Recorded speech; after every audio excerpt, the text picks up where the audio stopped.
তখন আমার ওয়ার্ডে দেখতে পাই সিংড়া নদীর উপরে যে ব্রিজটা এটা মানে কলাপস হয়ে গেছে।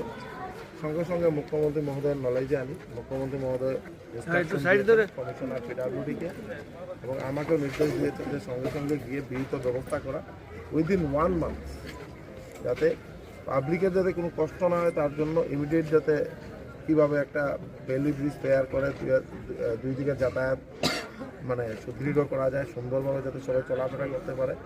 আপাতত ব্যবস্থা বেলি ব্রিজ তৈরি করে, আপাতত যাতে বেলি ব্রিজ খুব 2-4 দিন, কয়দিন লাগবে বেলি ব্রিজ?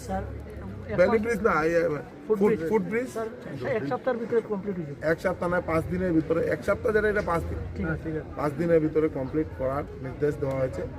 আর মাননীয় মুখ্যমন্ত্রী যেহেতু পাঠিয়েছেন, আপনারা বুঝতে পারছেন কত সিরিয়াসলি মানে ইয়েটা নেওয়া হয়েছে।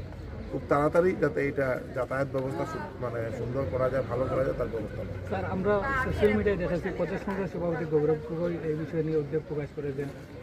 এইসব কংগ্রেস গৌরব গগৈ এগুলো নিয়ে আলোচনা করার দিন। ডেভেলপমেন্ট হবে, অ্যাক্সিডেন্ট ইনসিডেন্ট থাকবে।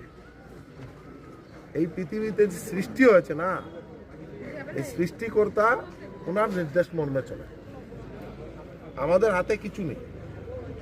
কালকে ভাগ্য ভালো এখানে কোনো প্রাণহানি হয়নি, এটাই ভগবানের কাছে শ্রীচরণে প্রার্থনা করছি, ভগবানের অশেষ আশীর্বাদ। আর এখানে অ্যাক্সিডেন্ট যে কোনো মুহূর্তে হতে পারে।